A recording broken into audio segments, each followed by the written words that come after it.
on our website. We're standing by for the Prime Minister's update on the government's response to the COVID-19 crisis.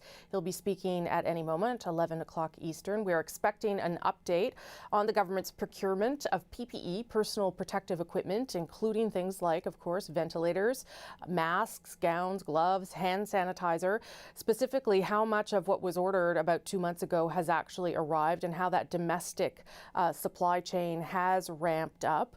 For instance, we know that of the 29,000 ventilators ordered, just over 200 have been delivered, but we know that the domestic supply chain for those ventilators is expected to be online soon, and thousands more are expected in the next number of weeks. So we're going to hear more about that from the Prime Minister, and perhaps more questions too about ongoing challenges with testing, specifically in the province of Ontario. I should note that Quebec met its testing goal for the first time yesterday. So that's some encouraging news for that province. While we wait, I'll bring in my colleagues, the host of Power and Politics, Vashi Kapellis, and the CBC's David Cochrane. May not have very long, depending on how timely the Prime Minister is today, but we are expecting him to talk a little bit about the PPE situation. Vashi. Yeah, I think this is a highly anticipated update as far as procurement goes, only because we are in the process right now, and what we've been discussing over the past week and a half or so is the reopening of provincial economies. As those economies reopen, there is not only the continued demand in the healthcare system for personal protective equipment, but outside of the healthcare system as well. And there have been issues with procurement so far. For example, with N95 masks, that would be in the healthcare system. We know we haven't reached capacity, that the measures that everyone took worked, and that the hospital capacity wasn't overloaded. But there are problems with procuring masks that are up to Canadian standards, for example, from China. The majority that have arrived, and that's still far short of the majority that were originally ordered, were not up to Canadian standards. Then there's sort of the domestic front, as you mentioned. There's also the provinces' roles. Provinces are procuring a lot of this equipment as well. So it's difficult to get a sense, I think, of where we stand. At least I've found it confusing so far. How do we have enough? How much might we need for the second wave, the potential of a second wave? And what about in the meantime, as economies reopen? What is the sort of overall need? Are we meeting it? What do we need to do so? And as I said, it's the sort of federal component, and it's the provincial component, and then it's also the domestic supply chain, which of course kicked off when the pandemic started as well. The government focused its efforts on the domestic supply chain, ramping it up, trying to be able to meet demand domestically. But I'm not sure where that process stands right now, because it does seem like getting certified or making sure they're up to standard. That's a long process. It's not something that happens overnight. Yeah, no, and if you look at the figures from last week versus this week, I'll just give you a couple of examples where we've seen really no change. So gloves, there hasn't been more. N95 respirators, as you point out, problematic. And the ventilators, although we have heard from Flavio Volpe, who says that those are online to come in the thousands very, very soon. David, you've been talking to people, and I know also about the role the provinces play versus the federal government, and then everybody, you know, who has a business who now wants some of these things, not the medical grade things, but the other things that are there. Well, a couple of things to keep in mind. The numbers you're going to hear from the Prime Minister is it's a minority of the procurement that is happening in this country. In normal non-pandemic times, 100% of this is done by the provinces, with the exception of the emergency national stockpiles that the Public Health Agency maintains. So what the federal government is doing is trying to backstop and supplement that, because obviously the usage rates and the burn rates of the disposable equipment like gloves and masks is just through the roof during this pandemic. So we've seen low numbers of ventilators delivered to the federal government, but it was always going to be May or June before the domestic capacity ramped up to the point. And even companies like Thornhill Medical, which have been tasked to provide some of these, they had told us they were going to deliver their ventilators to Ontario first, because the Ontario government was also a big customer of theirs in this preparation for the pandemic. The other thing on the N95s, there have been problems with quality for the masks that are coming from China. A huge percentage of a federal shipment was found not to be up to first world standards. 9.8 million. 9.8 million. Exactly. Yeah. So now those have been used or are being used in areas that do not require an N95 standard, sort of as a surgical mask replacement or a supplement. But the provinces, it's important to point out, have their own supply lines, largely with 3M in the United States. So they have a consistent supply coming in. Now, whether it's enough or a surplus, that's unclear, but there is a steady supply of masks up to the standard they're looking for coming from the United States. This is why that exemption that President Trump granted Canada a month or so back was so critical, because if the N95s from the United States were getting stopped at the Canada-US border, there would be a full-blown PPE crisis in the Canadian health system because of what is happening with the Chinese supply. So right now, N95s seem to be okay, I guess is the phrase that I would use. The concern is if you get into a second wave in the fall, and you get a massive surge coming into your hospitals, then this is where these surplus ventilators may be required, but also where the N95 quality issues from China become an acute problem. Because if you can't rely on the big bulk orders from China, then once you get them to a warehouse in Hamilton or Montreal, wherever, and start looking at them, realize they're not up to snuff, that's where you're going to have a real issue. So Medicom is a company that they've tasked to be part of the domestic supply chain. It's an N95 manufacturer, but it's still weeks away, if not a month or more away, from being able to produce N95s at the shop it's setting up in Montreal. They're essentially repatriating a production line, setting up a whole new N95 production line in Canada. That takes time. You got to get all the machinery here and get it going and get everybody trained and get it up and running. So that part of the domestic supply chain is still a ways away, but the good manufacturers to the south in the U.S., they've been a vital part of this, and that's provincial procurement, not federal. Well, a couple of things. We are going to talk to Logistic Unicorp, which is one of the Canadian companies that is now making gowns, and I know that gowns are highly coveted right now too, so we'll talk to them in a little bit about how that is going and how they're ramping up their part of the domestic supply chain. But as we point out, the provinces who have procured PPE on their own, directly for their own healthcare systems, some are doing very well. Alberta, for instance, has not only sent PPE to other provinces and ventilators to other provinces, but it is now allowing private companies, to buy PPE from the province because they have enough, and obviously businesses, as they start to reopen, need more of it. It does make me worry a little bit after hearing someone, one of the top doctors at the WHO, Vashi, say today or yesterday, at the end of the day yesterday, that the second peak could actually come in the first wave. So some of this was about preparing for the second wave, but if there are so many unknowns around the virus and there's a potential that things would get worse much faster than we anticipated, obviously the need for a large amount of PPE very quickly becomes more urgent. Yeah, and I think what we've learned over the past 2 months is you kind of have to plan for the worst case scenario, because that wasn't the case in most provinces and federally, at least when it comes to, for example, the emergency stockpile for PPE when it comes to the first wave or the potential sort of first part of this pandemic.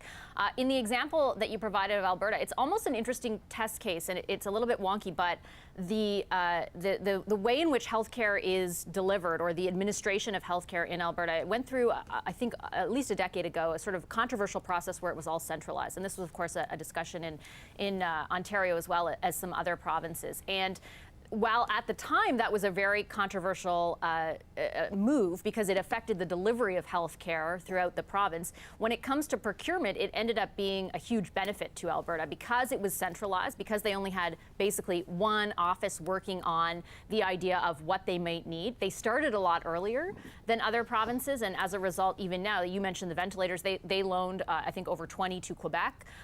They seem to have enough supplies that they had a surplus at a certain point. But you're right. When it comes to the second wave, that might be an even bigger concern for provinces. You have seen over the past month far less outcry from premiers, for example, compared to the first month of this pandemic, where they were ultra worried about even healthcare workers having enough PPE. That we were hearing at a time from Quebec there was only 7 days left, that kind of thing. So it looks like on the procurement side for provinces, things have stabilized at least. I don't know what that means for the second wave. When it comes to the federal picture, and David is absolutely right, this is almost like a backstop for the provincial supply. I think there are some worrying trends, and you pointed out the N95 respirators. Of the 104 million that the federal government have ordered, despite what's happening with the United States from China, just less than 12 million have arrived, and 9.8 million, as you pointed out, Rosie, of those 12 don't actually meet our standards. So there are big issues with China. The Minister of Procurement has talked about them, how it's kind of like a Wild West out there. I think the bigger issue is even the small portion we're getting are not up to our standards. So if that sort of unpredictable relationship with the United States were to be affected again, I mean, that is a concern going forward, especially when you talk about the potential for a second wave or subsequent smaller waves thereafter. This isn't something that's going to stop overnight. And so the need, and I think the concerns around China will remain for a while as well. Okay, and we are expecting the Prime Minister in about a minute's time, so we'll just stay on his front door as we wait for him to come out and talk more about PPE. I will also just bring you up to date on the state here in Ontario, because we've talked a lot about in the past week or so about how cases in this province seem to be on an upward trend. They still are, but reports today say they are at 287 coronavirus cases, which is the lowest number in more than a month. So, you know, it might be a one-off, given that we know the trend is heading in some worrying directions, but good at least to see that the numbers are a little bit lower today. And of course it happens as the Premier has made the decision, along with public health officials, to encourage more and more people to get tested. Even if you don't have symptoms, you can show up at some of those COVID-19 assessment centers and get tested to see if perhaps you're one of those asymptomatic carriers. There's 129 of those assessment centers across Ontario. So as Ontario tries to get a handle really on what is a worrying trend and ramp up testing, as I mentioned right off the top, Quebec has finally met its target of 14,000 daily tests in that province. So first time that it's done that, but also some encouraging news as everyone tries to ramp up more. Here now, the Prime Minister of Canada. Good morning, everyone. Over the last few weeks, our women and men in uniform have been working to help the most vulnerable Canadians as we deal with this pandemic. And as the need for their help continues, we've received new requests to extend this period of deployment in both Ontario and Quebec, and we will be following up. Members of the Canadian Armed Forces are doing an incredible job, just like always.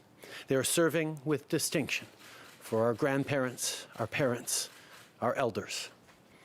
In Ontario, they've made some extremely troubling observations about several long-term care facilities in which they've been serving, and we have shared this information with the provincial government.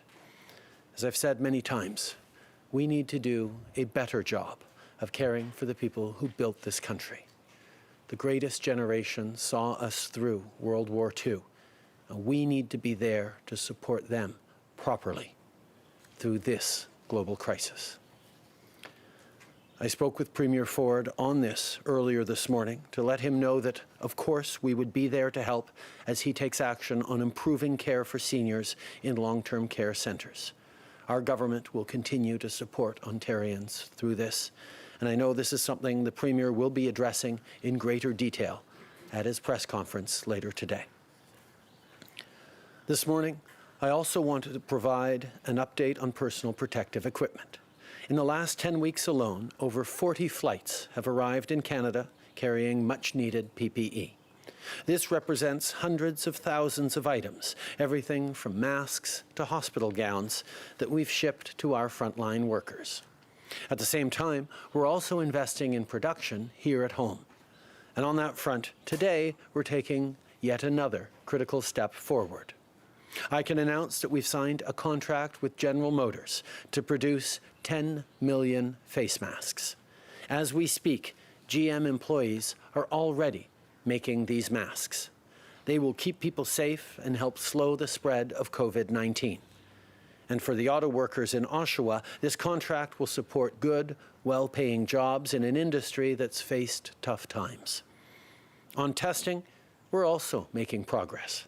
We're supporting companies and research centers across the country as they develop new, improved COVID-19 test kits and products.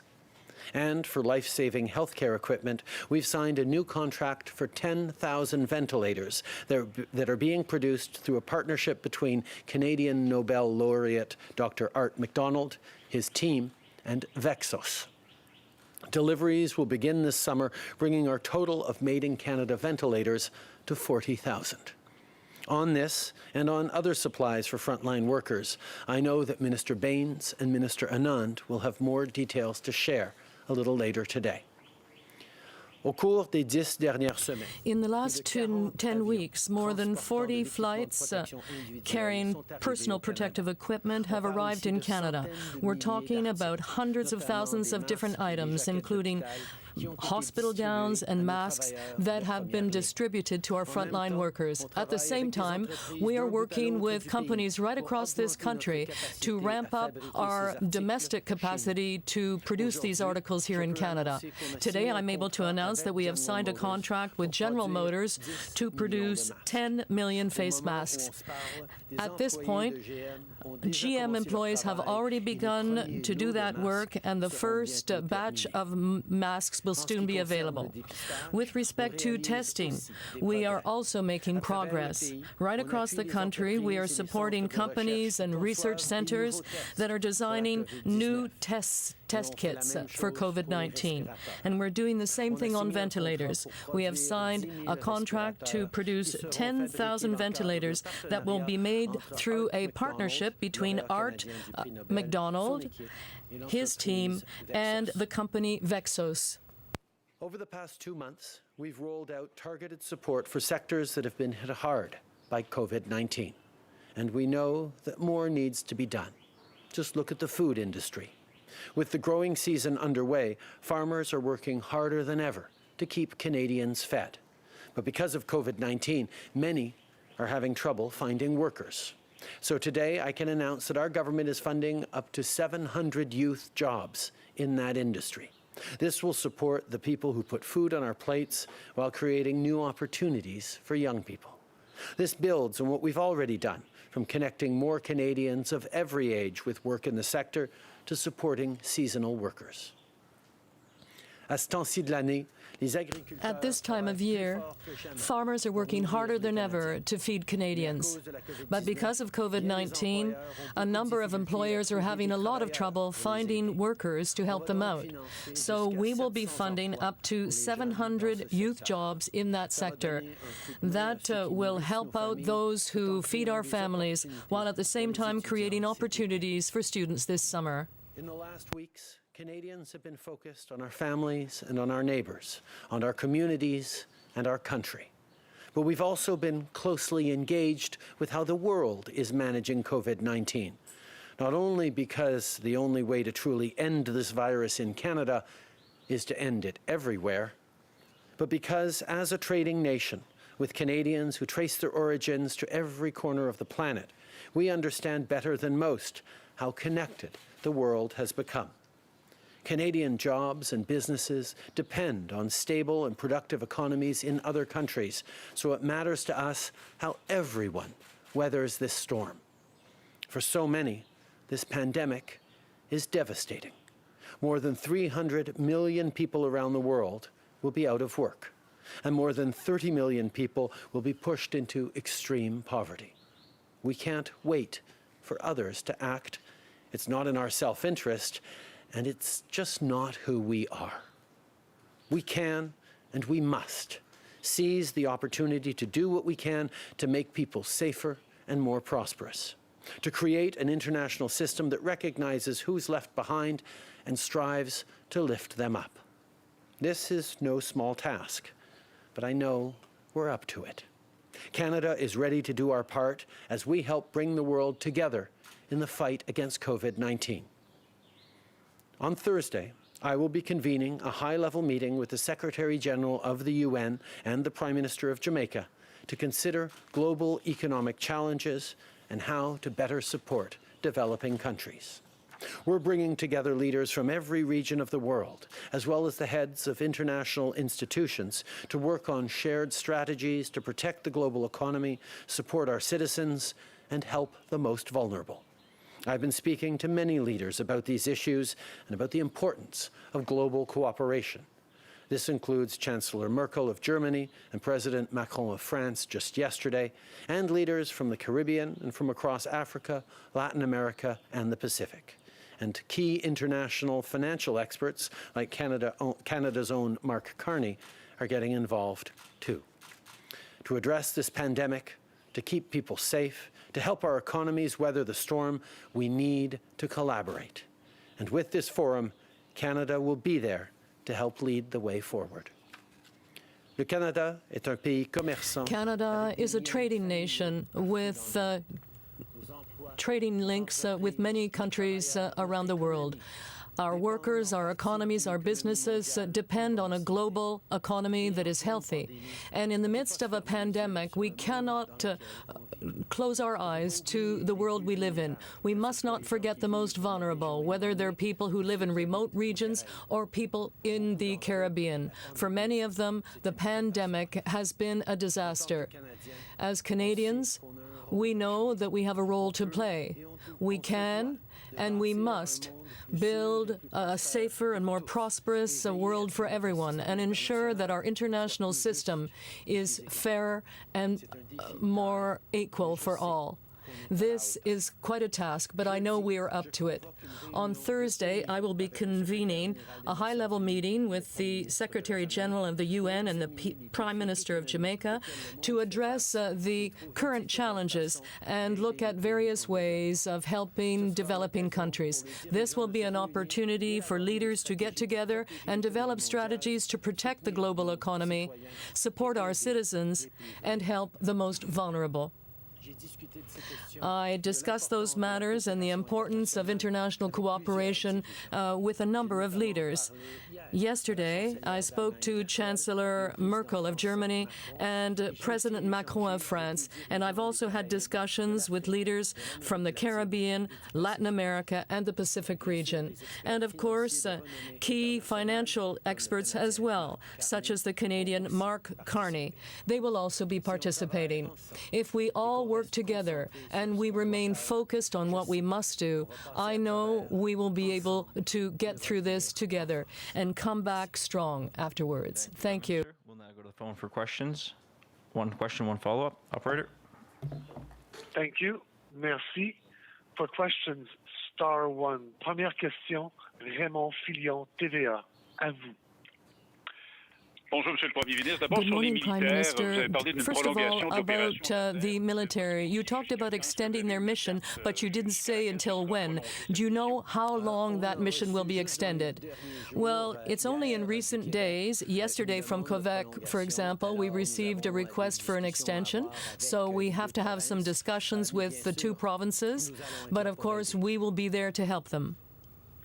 We just received the requests for assistance in the past days, including only yesterday for Quebec. So we will be following up with the Premier's offices, but of course we will continue to help. Right, and suivi? Follow up? Are there other asylum workers working in long care homes? Now, is your government prepared to process their applications quickly, as many are asking?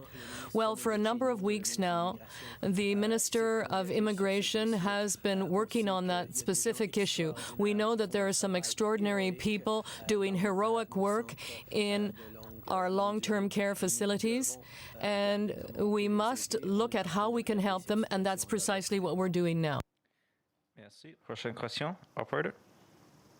Thank you. Merci. Next question, Mia Rabson, the Canadian Press. Line open.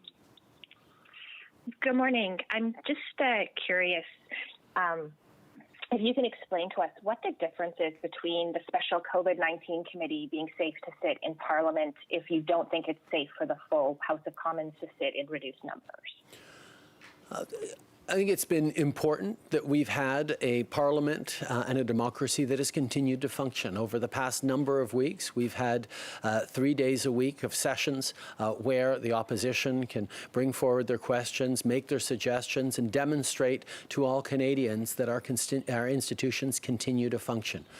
We know that continuing that approach now 4 days a week will be important to continue to respond to this extraordinary challenge of our time. We are, however, continuing to work on the issue of voting. Before we move forward on voting, we want to try and make sure as much as possible that we are able to bring in remote voting. I know that the Proc Committee of Parliament is studying that carefully. I think it'd be important to ensure that Canadians across the country have an ability to make their voices and their decisions heard in Parliament through that process. That continues to be something that we're working on. And a follow-up? Yeah, I'm also curious, given that you had a known exposure to COVID-19 early on, when the serological testing becomes available, do you plan to get one? Yes, I do. I think serological testing is an important part of understanding exactly how COVID-19 has been present in the country, including in people who haven't displayed any symptoms at all. And as soon as those tests become more largely available to Canadians, I will certainly ensure that I'm one of them. I think it is important to know to what extent COVID-19 has spread among our population, including among people who are unsymptomatic, including possibly myself.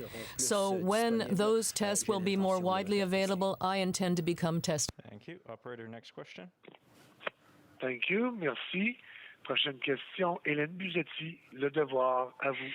Oui, bonjour, Monsieur Trudeau. Good morning, Mr. Trudeau. I'd like to come back to the asylum seekers issue.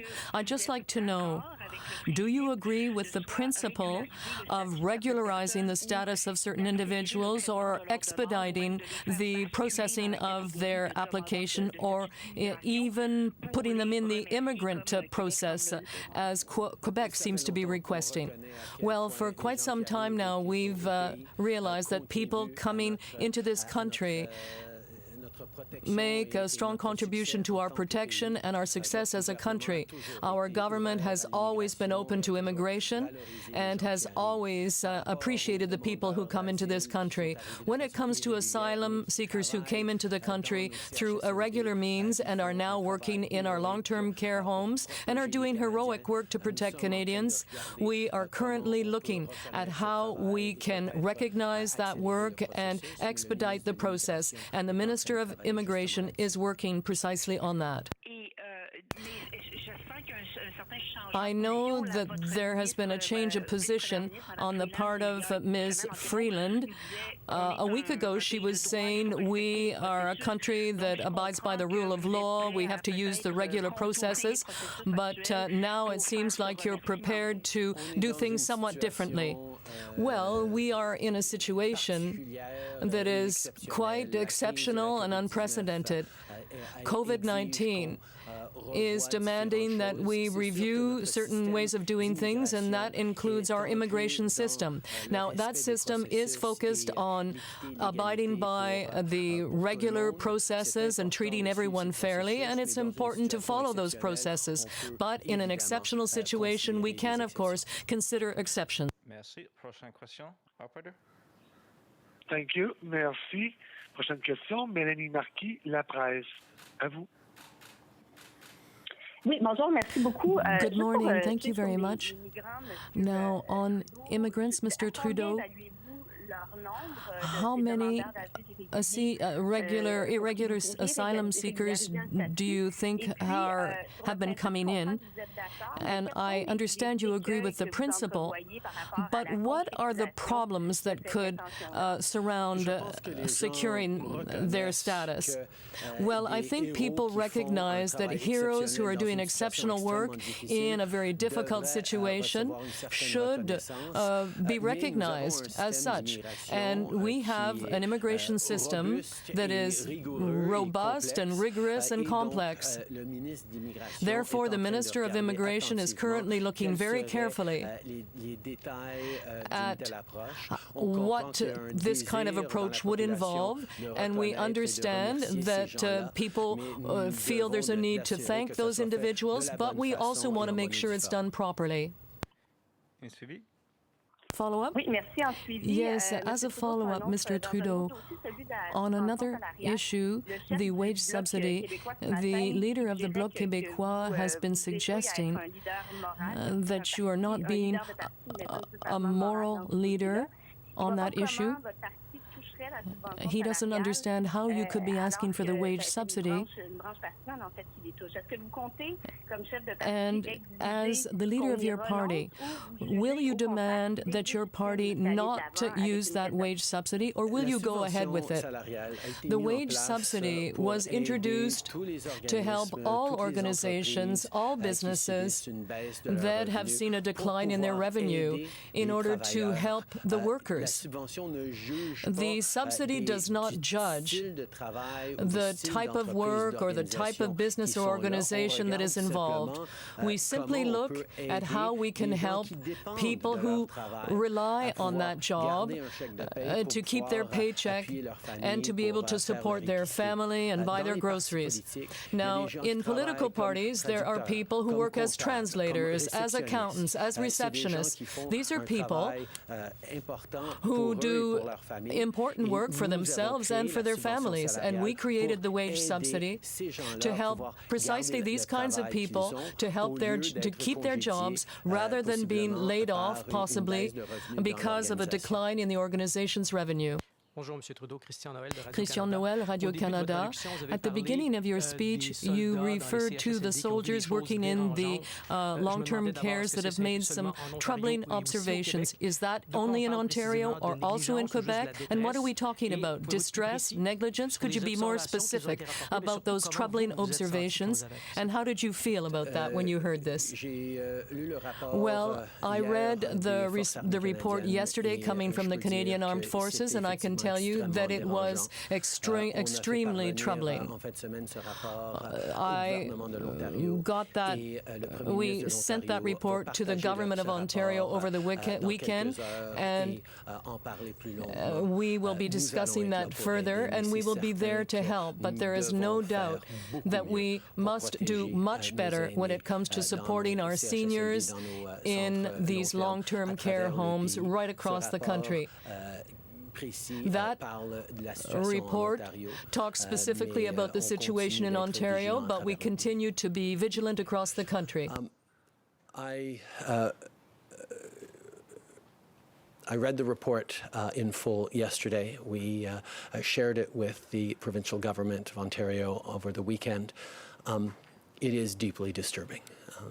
There are things in there that are extremely troubling, and we need to take action. And I spoke with the Premier this morning to assure him that, of course, the federal government would be there to support them as they deal with this situation. We need to do a better job of taking care of our elders in long-term care facilities in Ontario and indeed right across the country.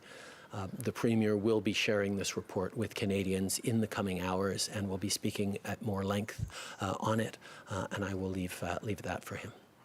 Now, without going into detail, because you don't want to scoop the Premier of Ontario, what bothered you the most in that report?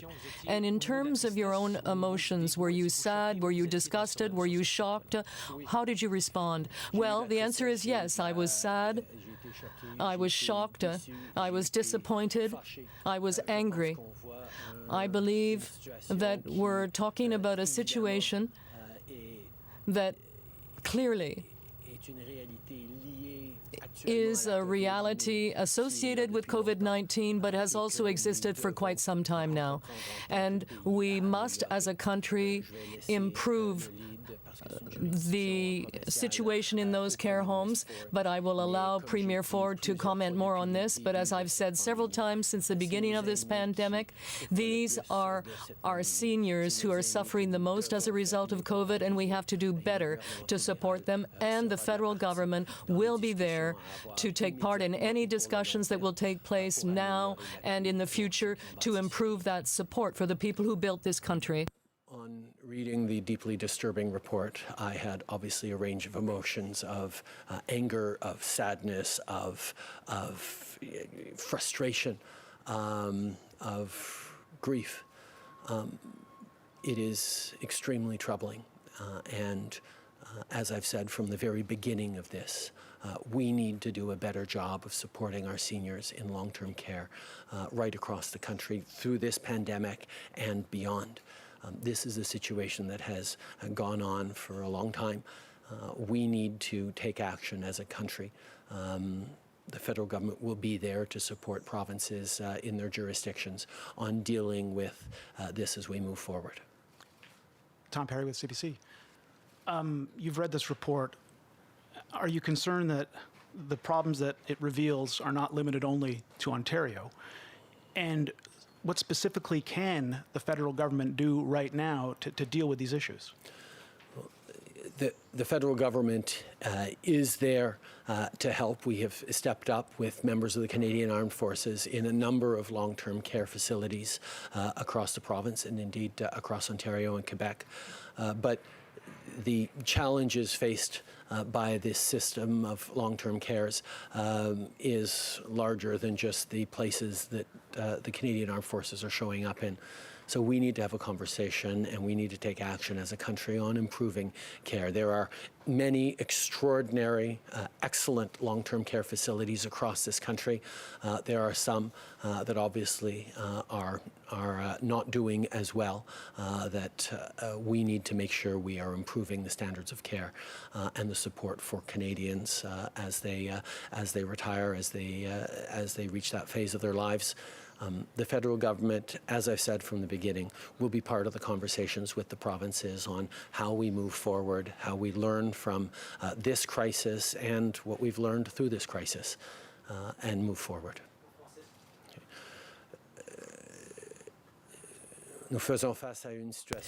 We are facing a situation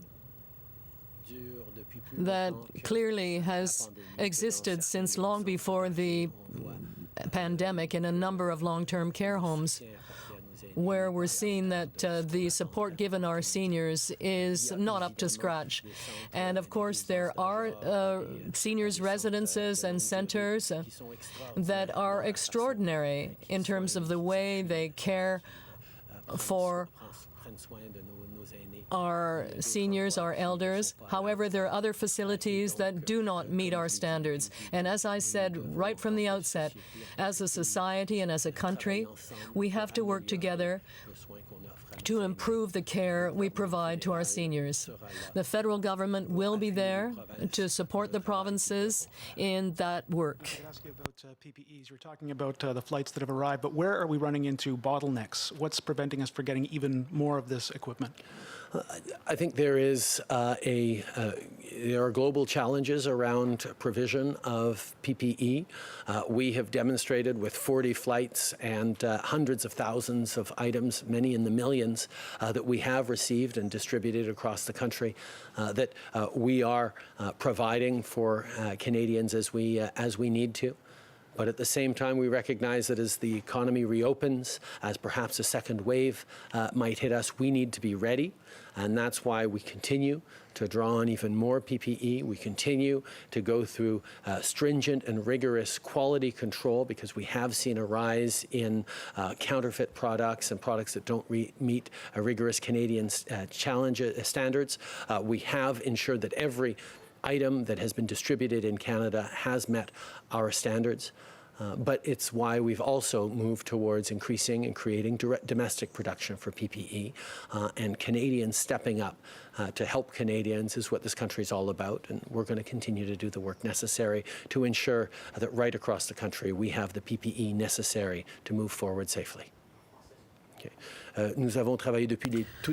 From the very beginning, we have been working to ensure that personal protective equipment is distributed right across this country, that it is of high quality, and we continue to receive items from countries around the world. But at the same time, we are creating local domestic production here, because we know that as the economy reopens, we will need even more PPE. And we have to be ready for a second potential wave. And we will be ready, because that's what we're working towards as a country. Was it the findings related to the conditions that people are living in long-term care homes, or did it rise, in your view, to the level of abuse? And in either case, what would you say to people in Ontario whose family members are in these homes right now, when they're hearing you talk about this? What should they do? As I said, the report that we received, we passed along immediately to Ontario. We are working with them on the next steps, but I will leave it to Premier Ford to share that report and discuss the next steps in a couple of hours when he moves forward for his press conference. As you know, tomorrow we're expecting a decision on Meng Wanzhou's extradition, and this is going to upset people on one side or the other, either the Chinese or the Americans. I'm wondering what level of interaction there's been between your government and your counterparts on the Chinese side and the American side preparing for one of those two possible outcomes. Are you concerned, and have you spoken to them about the possibility of retaliation if it doesn't go their way? We have continued to engage diplomatically with our partners, both with the Americans and the Chinese, on the issue of Meng Wanzhou and indeed of the two Michaels who've been arbitrarily detained in China. But one of the good things about having a truly independent justice system is that we don't need to apologize or explain for the decisions taken by our independent justice system. We have confidence in that system, in its independence, and we, of course, will continue to abide and defend our system. Of course, there is constant diplomacy between Canada, the United States, and China on various issues, including the Canadians detained in China. But one of the advantages of a fully independent judicial system is that we don't have to explain or make excuses for our system. We have confidence in the judgment that comes out of that system and the approach taken by people in our independent judicial system. And that's a major advantage we have in Canada. Mr. Janet Silver, Global News. Just to follow up on extending the military's mission in long-term care facilities and the horrible conditions the report showed that they have found. Public Safety Minister Bill Blair received a letter back on May 14th outlining these allegations of abuse and neglect. Do you know why the minister and his office would have sat on this letter for 10 days before acting? When we received this report, we shared it with Ontario. I found out the existence of this report on Friday afternoon. On the weekend, we shared it with Ontario. I read the report yesterday, and it is being made public today. These are things that we needed to move quickly on. These are things that we need to take action on. And as I said, the federal government will be there to support Ontario and other provinces as they move forward. And just to switch gears a bit, one of your Vancouver MPs has a WeChat group she uses to communicate with Canadians. She has publicly advertised on this group and invited people to join, so it's kind of like a Facebook page, if you will. And she's allowed the group to be used to appeal to Canadians to donate to a lawsuit against a Global News journalist for a story that they don't like. The MP I'm talking about is your Digital Minister for Government, Ms. Joyce Maury. Her mandate letter calls for her to work with the media in, quote, a professional manner. So I'm just wondering why you're allowing this minister and her staff to use the web presence to fundraise on a lawsuit against a journalist. This is the first I hear of this situation, and we'll be following up. This is the first time I've heard about this situation, and we will be following up. Merci tout le monde. Bonne journée. Thank you all. And that is the Prime Minister of Canada with his daily briefing to the country today, actually with some pretty shocking developments that we will hear more about. First at a technical briefing by the Ontario government at 12:30, and then a full release by the Premier at 1:30 Eastern. I'll bring in my colleagues Vashi and David to talk more about reports that the Prime Minister said Canadian forces saw in Ontario long-term care centres that he called extremely disturbing. I know both of you have been working your sources to find out more about what might be in this report and how this unfolded. I'll start with you, Vashi.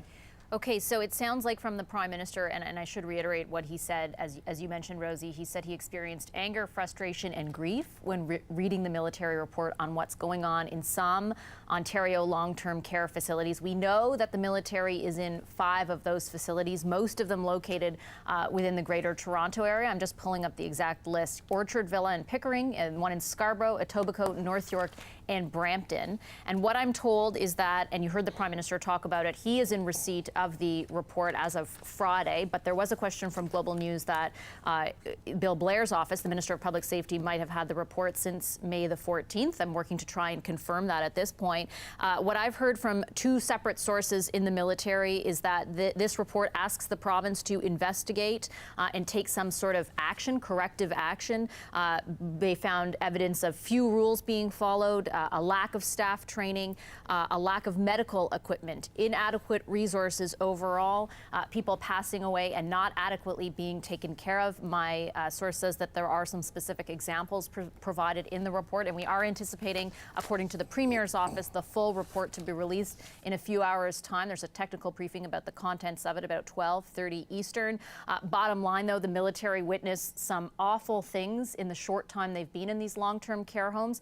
We know as well from the Prime Minister that the provinces of both Ontario and Quebec have requested an extension of the presence of the Canadian Armed Forces in long-term care homes in the province. He says he's considering that extension right now. My guess is that it will be granted given the issues that persist in those homes. But essentially what you have here are the military acting as whistleblowers about what's going on in these homes. We know from speaking with people who have relatives, who have loved ones in them, that there are major problems. We know from the spread of the virus, the sheer data, that these homes have been hit particularly hard. But it appears what the military has witnessed in the homes is so awful, so troubling, as the Prime Minister put it, that they've put it down in writing, and that they are asking the province of Ontario to take corrective action as a result. Okay, just a couple reminders about the state of Canada's military in these long-term care centres. As Vashi, as you said, 5 of them in Ontario, and we don't know where these incidents occurred, but there are 250 members of the military working in those 5 centres in Ontario. There are 25 long-term care centres in Quebec that have the additional support of the military, 1,350 soldiers working inside those care centres, and we have heard, of course, some very troubling stories out of Quebec as well, even before the military arrived. The difference here, David, as Vashi rightly points out, is that the military working there was concerned enough to flag this up, report this up, so that the province could take steps. And we'll see what those steps are, but certainly sounds at very least like some form of negligence.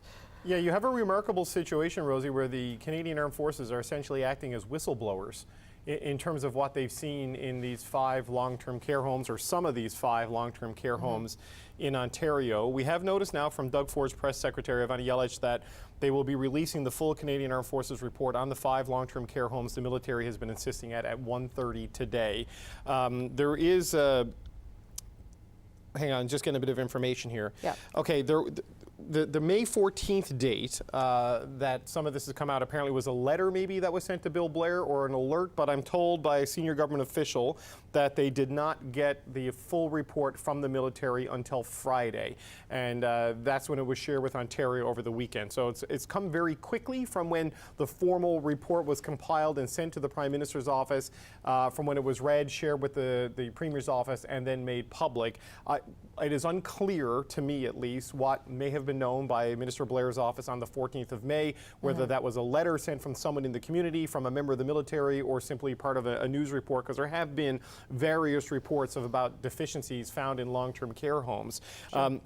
But this goes back to the conversation we've been having throughout this whole thing, Rosie, of just how this is the big lesson from the COVID-19 story in Canada, is how vulnerable our seniors are and how neglected they have been in terms of stopping the virus from getting in there, containing its spread once it happened, protecting the staff who work there, providing them with a living wage so that they can reduce their exposure by working in multiple homes just to cobble together enough of an income to stay solvent in regular times, let alone during a pandemic.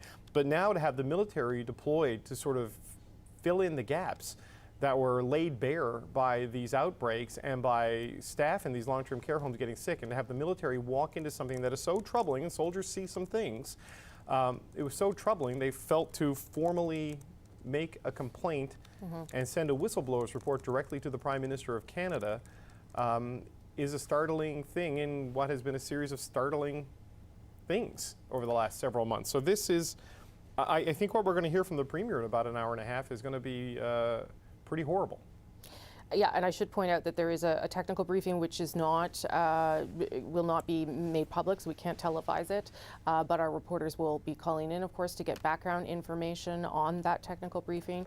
The Premier Ford will be with the Attorney General, if that's any indication of the seriousness of this matter, when he speaks to the entire report, which will be made public. I'm sure people will be revealed, will be reassured, to see the fullness of that that report. The Minister of Long-Term Care will also be at that press conference at 1:30. We'll, of course, bring that to you live. I will just say that the Prime Minister did seem, a little, he obviously was frustrated and upset about it. He also said that he offered his support to Ontario as the country really is going to have to move forward with a difficult conversation, and clearly these soldiers were brought into these long-term care centers because they were some of the most vulnerable and the centers that needed the most help. But whatever these Canadian Forces members have seen, obviously upsetting enough for them to report it up to their superiors. We've talked to a couple of them and didn't get a sense of this, but we will get more information through the afternoon. I'm going to let you two work your. Oh, David has some more information. Yeah, Rosie. Yep. I just I was asking about this 14th, about a letter apparently Bill Blair received, and what I'm being told is that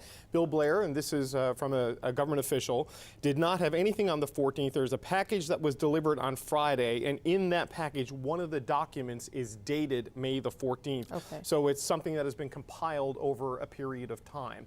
So there may be documents that were dated this time and shared at certain levels, Sure. but what we're being told from officials in the Prime Minister's office is Blair did not have anything on the 14th of May. The package that arrived had documents dated on the 14th of May. That may contradict some other reporting. I'm not putting one up against the other, but this is what we're being told in our inquiries. I'll let you, both of you work your sources for a moment, if we don't mind, as we wait for the federal briefing from federal cabinet ministers and public health officials, which starts at noon. In the meantime, I'm going to try and bring in a guest, Colin Furness, who you may recognize is an infection control epidemiologist and assistant professor at the University of Toronto, and joins me now. Hello, good to see you. Hello. I say recognize you because all the epidemiologists in this country have become sort of famous now and well-known faces to us, and we appreciate you making time. I know it's not your field of expertise, but maybe I'll just get you to weigh in on these revelations that we don't know very much about at this stage, that soldiers have witnessed some troubling things inside long-term care centers. Certainly we knew that this was a situation that was going to have to be corrected going forward. Just your thoughts on what you heard there from the Prime Minister. Well, we know how to keep people safe. We know we have this expertise. We do it in hospitals all the time. And, I'm sure the Prime Minister was shocked to get that report. I'm sure we're all shocked. On the other hand, I think we kind of know that marginalized populations and old folks are one, prisoners are another, homeless are another. We don't spend the money that we need to spend in order to have them at the standard that we know we can do and that we do in acute care hospitals. Okay, let's talk more particularly about the situation in Ontario, which I know a lot of people are sort of looking at it and not understanding why the trend line is not good right now, is frankly troubling. What should we take from that?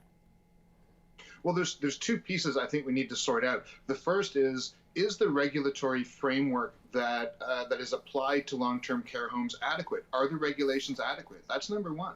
And then number two, given those regulations, is the enforcement, is the compliance and the enforcement adequate? And I think that may take an inquiry to actually sort out, really try and differentiate those. In the broader term, though, in terms of how Ontario is doing, we're still not doing great. Today it was the lowest number we've had in a month, 286 cases, but over time, over I think 13, 14 days now we're at of having still a high number of cases. What are your concerns there? Well, we can't read too much into the daily ups and downs. There's noise there. You'll notice if you look carefully that we tend to have fewer cases on weekends than weekdays, and that's not because the virus takes weekends off. So there's workflow issues there. We have to take a long view. In other words, you really need to look at sort of a 2, 3, 4 week pattern. I see in the model that I maintain that we are almost exactly perfectly treading water. We are making zero progress at this point. It's not actually really getting worse. But we are making zero progress. So we are in the middle of a wave. We're past the peak, and it is continuing and in a very fixed way. Okay, so that all of that, again, that doesn't sound great at all. And we are still reopening. I mean, there's no urgency to the next stage of reopening, but we are still doing certain things. Do you think that is happening too quickly, given that? Well, where there's community spread, such as in Toronto, for example, there's no question it's too early. And our chief medical officer of health said so. His standard was he wanted to see fewer than 200 cases a day. I think that was too high. I think you would want to see lower still. And that was overruled. And not only that, we opened everywhere at once. That doesn't make sense to me. There are parts of the province where there is very little community spread, where I think that would be fine to do. But certainly in Toronto, in urban areas, we shouldn't be doing it. Yeah, they don't seem at all interested in that idea. The many times, for instance, my colleague Mike Crawley has asked the Premier, whether it be Northern Ontario, which is in a very different situation, even in Ottawa, not the same situation as Toronto and Peel. Why do you think there's such a reluctance to make it a little bit different, given that it's a different picture across the province? It feels like the need to control, central control, because as soon as you have different regions, you need to devolve a certain amount of responsibility, say to the local public health units, to say, enforce this different way of doing things. But Ontario is vast. I mean, it's vast in population and it's vast in territory. It's absurd to me that one set of rules should apply given the variability that we have. What do you think about the increase in testing now, the attempt to really ramp up testing in this province, meaning that people who don't have symptoms can now show up to a testing centre? How important is that? And should that have been done sooner? Well, it's about 2 months later than it ought to have been, and I think there's been a lot of illness and death that is avoidable, that was avoidable, that's happened, but we're still not using the right strategy. So we're obsessed with increasing the number of tests, and we do need to do that. But we actually have to stop being reactive. Setting up assessment centers is great, but we need to go where the risk is. We need to recognize there's occupational risk, and we need mobile units to go to workplaces like grocery stores, like taxi garages, where there are workers who have a lot of exposure to the public, and we need to do that testing proactively. Not sit back and wait for people to find their way, but to go out and look for the infections. Yeah, it does seem as though, too, there seems to be a lot of mixed messaging from, either the Premier or the public health officials. It's all very complicated, and I wonder if people can even understand what they're actually supposed to be doing, because it's not always clear to me, frankly. The discourse ought to be on testing strategy rather than just the number of tests. Obviously, they're related, but I think the right testing strategy would require something maybe like 10 times the capacity we have right now. So the trick is you need to figure out your strategy first. It needs to be a proactive strategy, and then you can start talking about capacity and the number of tests. So I really feel like the discourse has been kind of backwards. Okay, Colin Furness in Toronto, thank you so much. We've been really seeking some expertise on this issue to help us understand. Appreciate your time very much, sir. My pleasure. He's an infection control epidemiologist and assistant professor at the University of Toronto. Okay, we're going to take a short break as we wait for the federal briefing, but of course, awaiting more news from the province of Ontario on these troubling news that soldiers have spotted some incidents of concern in some of the 5 long-term care centres where they're working. We'll be right back after this.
The Prime Minister said the military has compiled a report that he calls deeply disturbing about some of the conditions they found in some seniors' residences in Ontario. Observations that he says provoked feelings of anger, frustration, and grief for the Prime Minister. The Premier, Doug Ford, is expected to share details from that report at 1:30 Eastern. At 12:30 Eastern, there will be a briefing for the media on some of the details inside that report. We know that there are 250 soldiers working in 5 long-term care centres in this country. Let me show you a little bit more of what the Prime Minister had to say just moments ago. We've received new requests to extend this period of deployment in both Ontario and Quebec, and we will be following up. Members of the Canadian Armed Forces are doing an incredible job, just like always. They are serving with distinction for our grandparents, our parents, our elders. In Ontario, they've made some extremely troubling observations about several long-term care facilities in which they've been serving, and we have shared this information with the provincial government. As I've said many times, we need to do a better job of caring for the people who built this country. The greatest generation saw us through World War II, and we need to be there to support them properly through this global crisis. Okay, and as we await, of course, for that full report to be released, the Premier's office says it will be, and for the Premier and others to take questions about what actions they will take now that these observations have been made by Canadian forces and this report delivered to the federal government and then to the province. I'll bring in my colleagues, the host of Power and Politics, Vashi Kapelis, and the CBC's David Cochrane. Both of them have been on the phone or emailing to try and get more information from their sources about what we might hear that does appear to be extremely disturbing at the very least. I'm going to start with David this time and then over to Vashi. Yeah, Rosie, we have some information. Credit where credit is due. This was first reported by Global News by Mercedes Stevenson and Stuart Bell, 2 of our colleagues. Mercedes works here with us in Ottawa. Verified the information with a government source who has seen the reports that was sent to the military. What they found, soldiers in some of these homes were cockroaches, flies and rotten food, residents left in soiled diapers. Some residents had not been bathed in weeks. No separation between infected patients and uninfected residents in a room with just a curtain between them, which is a violation of all of the health protocols that we have been told on how to isolate people and to stop them from getting sick. So you had essentially a failure not only of medical protocol, an alleged failure of it, but of basic sanitary issues of people not being bathed for weeks and sitting for days and hours in soiled diapers. We have seen similar reports like this in some of the more troubled homes in Quebec, for example, where the government was forced to go in and take control before Quebec became the first province to sort of signal the need for military intervention there, and the military is in 25 homes. In Quebec, only 5 in Ontario, but the specifics of cockroaches and people in dirty diapers for hours and not being bathed for weeks. All of that witnessed by Canadian soldiers and deemed to be serious enough that they wrote it up in a report that was sent to the Prime Minister's office on Friday and will be made public in a little over an hour by the Premier of Ontario, Doug Ford. Okay, Vashi, you too have learned some details about what we might hear later. Yeah, the thing that keeps being underscored to me is that there is a reason that the military put it in writing, that everything that David just described, and I would add to that one other example I was provided with, the reuse of syringes on seniors. Essentially what they saw, and it didn't take them long to observe it, was so troubling to them that they wanted to make sure it was in writing, that it was presented in a report, because they are, their primary concern, at least as is being relayed to me, is that something is done about it and quickly. I think this does increase the pressure that had already been mounting on the Ford government to look more closely at what is happening, to conduct what the opposition had been asking for was a full public inquiry. They had announced, I think it was last week, that they would set up a commission, but there was still criticism from the opposition that didn't go far enough. I think that this report, and based on what David is reporting reporting and the information that I have, instances of neglect, no rules, a lack of staff training, a lack of medical equipment, as well as members witnessing people dying and they were not being taken care of adequately. I think when that is all laid out before the province, that pressure to conduct some sort of public inquiry, something with an accountability mechanism built in, is going to increase. There's no doubt about it. I'm already hearing from people who have family members, some in these 5 specific long-term care homes, but outside of them as well, who are, disturbed just to hear how disturbed the Prime Minister was reading this report. They are very worried, of course, because of the conditions around COVID-19. Many of them most of them can't go in to visit their loved ones. And as a result, this is sort of heightening their concern around the conditions in which their loved ones are living. Again, though, I think the primary thing that's being conveyed to me is there's a reason this is in writing. The military, and my understanding is it's in all of the homes. There's at least some reports of this to varying degrees, but that in all 5 homes something was witnessed. The reason that they put it in writing is because of how troubled they are and that they want something done about it. So there's a lot of emphasis being put on that to me. Well, that would also indicate some liability issues too, frankly, to protect the military. And if this gets to a point where there is legal measures that need to be taken, then that would definitely shore that up. Go ahead, David. Sorry. Yeah, Rosie, I'm also being told that according to someone who has seen the report, the whistleblower report is what I'm going to call it, from the military to the government, is that seniors with COVID were allowed to roam throughout the facility in some cases.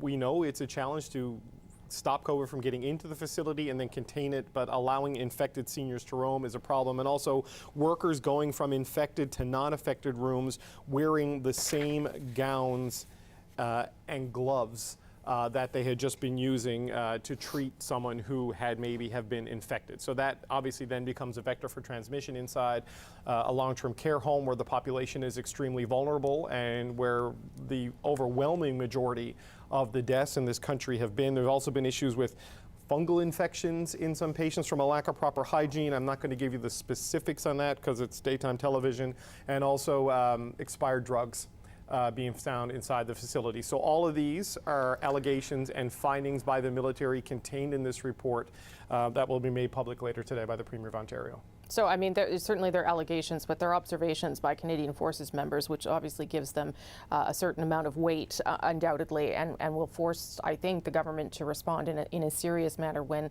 the Premier comes out at 1:30. I just remind people, too, that today the Quebec Ombudsman, sort of the citizen ombudsman, said that she was going to launch an inquiry into the state of affairs at long-term care centres in Quebec. She says that she's very concerned at how many people there have been treated. Of course, the situation much bigger in Quebec. There are 25 long-term care centres where more than 1,300 soldiers have been sent. There have not been these kinds of observations that we know of made by soldiers in these long-term care centres by Canadian Forces members, but we do know some of the things that both of you are detailing here. We first saw back at the Heron Residence long-term care centre in Montreal, where many of the patients, residents I should say, because this is where people live, were being mistreated, and workers at that center basically abandoned their posts for fear of getting COVID, concerns about their own safety, and because they weren't being paid adequately. So many of those people were just left, and it sounds like many of the same kinds of conditions.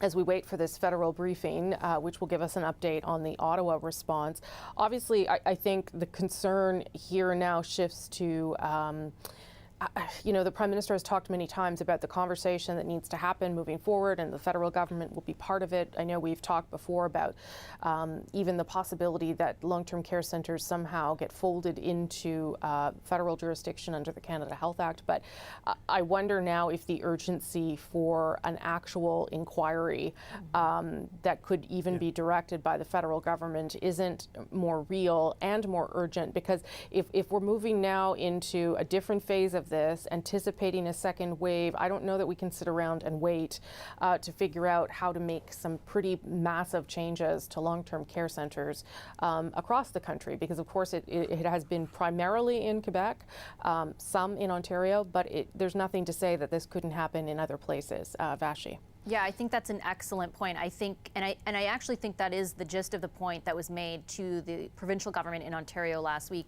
can you really wait around for a commission? And the Premier's response was, well, a commission might be faster than an inquiry. I know it sounds like semantics right now, but I do think the bottom line is I don't think you can wait till the pandemic is over 2 years from now to investigate what happened and make changes. It's apparent just from the details that have emerged based on what the Canadian Forces is alleging, based on what they're saying they observed.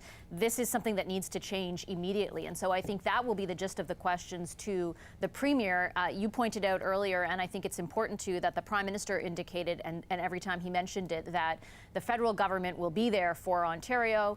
There are no specifics there. I mean, the federal government has not, for example, at this point said it will conduct an inquiry or it will conduct a commission. It has said it's open to one. There are questions, you rightly point out, about changing the jurisdiction. So far, premiers have widely resisted those. They want to keep themselves, they want to stay in charge of long-term care. They say that they know the system best and they know what people, or rather those homes, need best. They are open, of course, to looking into what went wrong, but they certainly don't want the federal government to take over jurisdiction.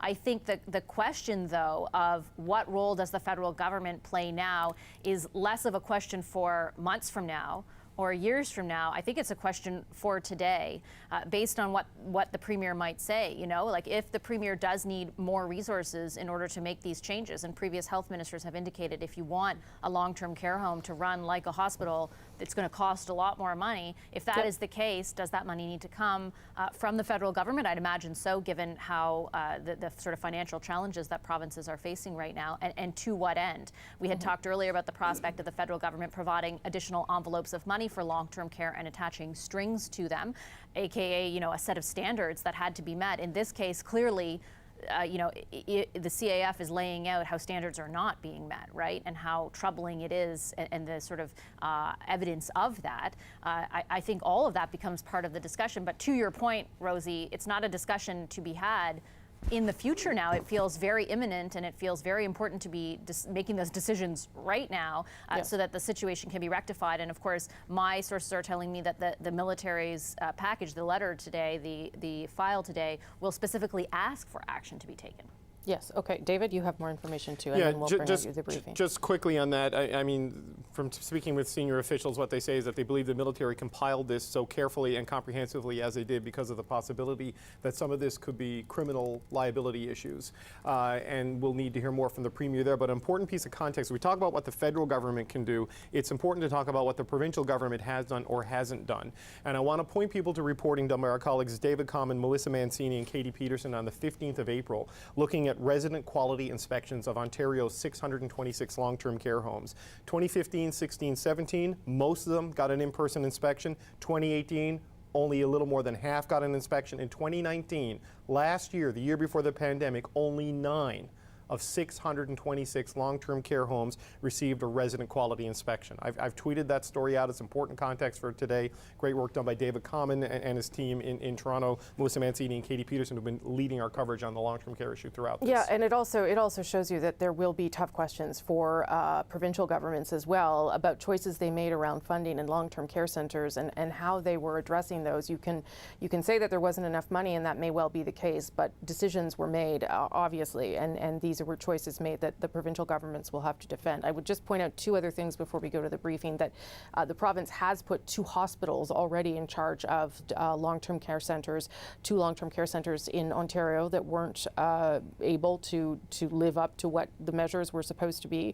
And although, as Vashi said earlier, there is now the promise of an independent commission into all of this, there was not the promise of an inquiry, which is something that Mike Crawley wrote about extensively as well, because there have been inquiries into many other cases that are deeply disturbing in this province, and perhaps this will now put some pressure on the government to move to a more formal inquiry, which would result in consequences. But again, not something that's something that would take some time. Obviously, we will expect some more immediate response from the government at 1:30. Let's go now, though, to the federal public health briefing, the government's response to COVID-19, and we have Dr. Theresa Tam, the Chief Public Health Officer, speaking now. During the pandemic and beyond, I encourage all Canadians with an interest in improving the lives of people living with pain to share your ideas and experiences with the Canadian Pain Task Force. Thank you. Merci.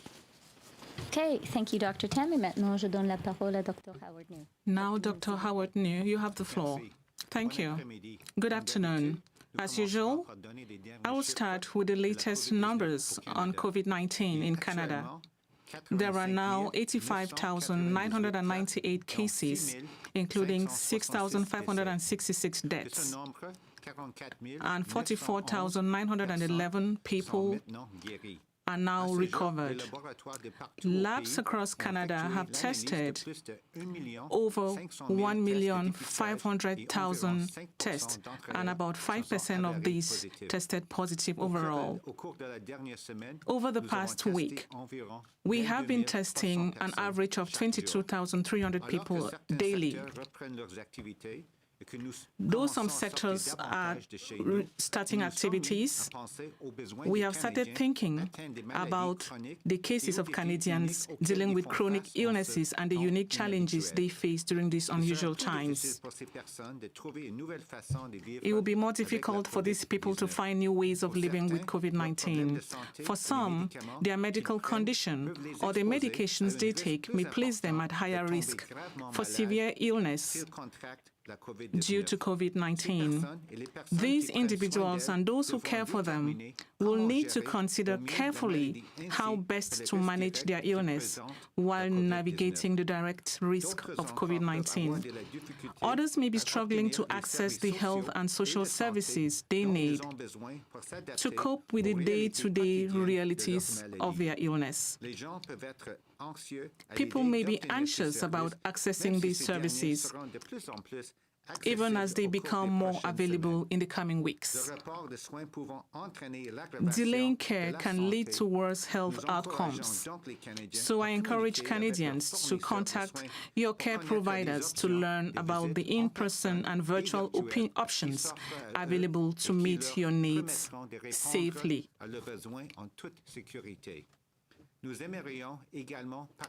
Today, I also want to talk about children and adults who live with chronic pain, which affects 1 in 5 Canadians and is often invisible to others. We know that unmanaged pain can lead to decreased mobility, mental illness, problematic substance use, and even suicide. This is why it is so important to ensure access to pain care services and support, even during times of crisis. If you or someone you love needs help managing pain, please know that you are not alone. There are resources out there. The Canadian Pain Task Force, an advisory body set up by Health Canada, has compiled a list of resources on the task force website for Canadians living with pain during COVID-19. Until the end of this week, the task force is consulting Canadians through the Let's Talk Health.ca portal to help the Government of Canada better understand and address the needs of people who live with pain during the pandemic and beyond. I encourage all Canadians with an interest in improving the lives of people living with pain to share your ideas and experiences with the Canadian Pain Task Force. Thank you.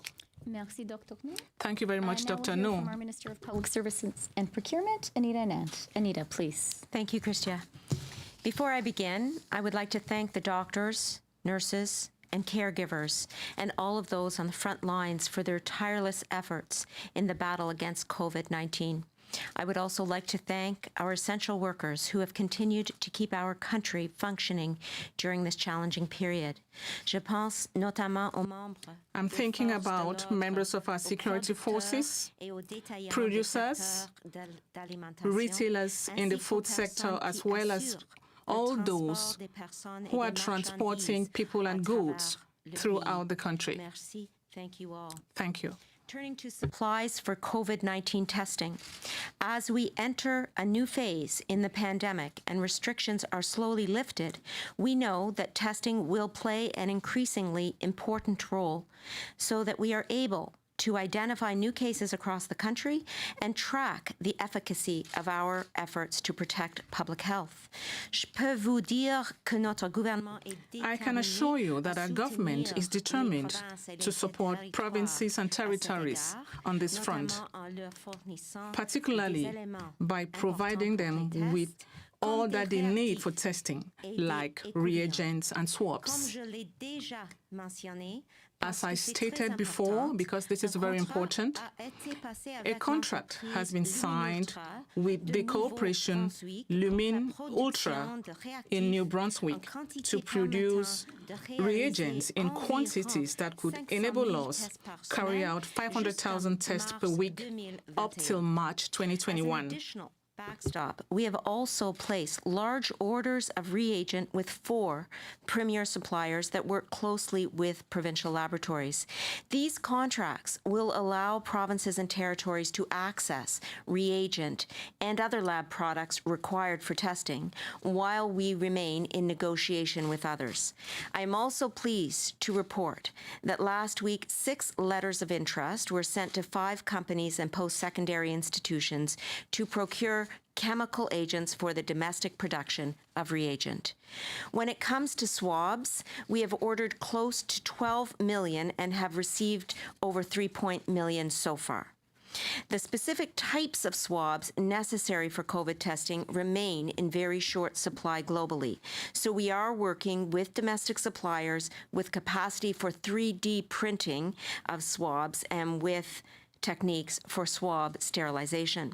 In this process, we are collaborating closely with Minister Hajdu and Health Canada in the area of rapid testing and serological testing to build a base supply as tests become approved and more widely available.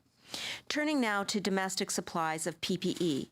In terms of overall domestic supply of PPE here at home, capacity is on the rise, and we are seeing tremendous ingenuity on the part of Canadians as they ramp up and retool production lines. I continue to work closely with Minister Baines on this front, and our efforts to date have resulted in 24 contracts with Canadian companies to help Canada in the fight against COVID-19.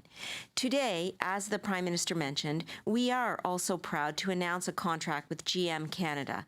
Under this contract, 10 million surgical masks and face coverings for Canadians will be produced here at home in Oshawa, Ontario, over the coming year. GM joins a growing list of companies right across the country who are using their manufacturing capabilities and skilled workforce to help shore up the supplies that Canada needs. Turning now to international procurement. While domestic production of all types of PPE ramps up, we must still continue to procure from abroad to meet our immediate needs. International supply chains are stretched across the board, with global demand for vital supplies continuing to accelerate. C'est maintenant à un rythme régulier que des changements Cargo flights are now arriving the country regularly. Just last week, 7 cargo flights supplied more cargo to Canada, representing in total 42 cargo flights from China over the last 10 weeks. We now intend to resort to maritime transportation, considering the significant volume of PPEs that could be shipped. In the past week alone, major shipments have arrived from our own chartered flights and from our suppliers. 2 of the biggest models of planes in the world delivered hundreds of thousands of medical gowns to Canada, bringing our weekly total of gowns received to more than 500,000 as part of 1.9 million overall. In addition, large sea containers of hand sanitizer are also en route, complementing the 5.2 million liters of hand sanitizer that we have received to date, the majority of which was produced right here at home by Fluid Energy out west and Irving Oil in Atlantic Canada. On N95s, we received hundreds of thousands of N95 respirators that this week passed testing and are now being distributed to the provinces. We have also received 7.6 million more surgical masks this week, bringing our aggregate total to more than 87 million surgical masks. Finally, in the past week alone, the number of gloves received has more than doubled, bringing our total to 31 million pairs, which we now know are in need in some of our provinces. In conclusion, with every order and every delivery, challenges remain to be overcome. At this point, we anticipate demand to continue to accelerate in Canada and around the world. It is for this reason that I must stress that while the numbers of deliveries are encouraging and we are definitely moving in the right direction, my message to my team is to be vigilant. We must keep going. That is precisely what our government intends to do. I want Canadians to know that we will remain steadfast in our efforts to send safe and effective supplies to our frontline healthcare workers as quickly as possible. Merci beaucoup. Thank you so much. Okay, thank you, Anita. And now we will hear from our Minister of Innovation, Science and Industry by video, Navdeep Bains. Nav, please.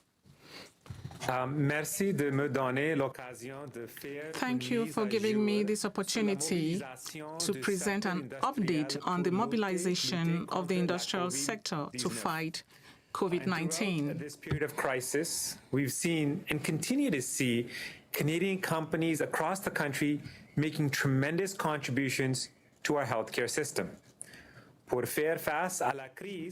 face the crisis, many people are getting together and adopting new tools and objectives to innovate like never before. Canadians can be very proud of this. The speed at which companies are stepping up to the plate and the ingenuity and creativity they are bringing with them is incredible. Since we issued the call to action, over 6,300 companies have contacted us to offer their expertise and capacity, and of those, more than 700 have retooled to supply personal protective equipment. We acted quickly to launch a call for action, analyzed letters of intent, and issued purchase orders. Working with one of Canada's Nobel Prize-winning researchers, Dr. Art MacDonald, we've been able to finalize a purchase order of 10,000 ventilators. Dr. MacDonald has led a team of Canadian scientists and engineers from around the world to develop an easy-to-produce ventilator using off-the-shelf, easily accessible parts, and we were able to partner with them, a company called Vexos, in Markham, Ontario, to bring this vision to reality. I'd also like to announce that we have signed 6 new letters of intent to strengthen Canada's domestic testing capacity, a critical tool necessary to getting our economy back to normal. Oakville-based GL Chemtech, Biobasic Canada in Markham, and Edmonton-based Ron Pharmaceutical will be producing key chemical inputs for testing. Gilness Sciences from Montreal, as well as a partnership between McGill University Centre for Structural Biology and the National Research Council of Canada, are working on producing key inputs and enzymes. Quebec-based Plastics More is retooling to manufacture critical plastic components necessary for COVID testing.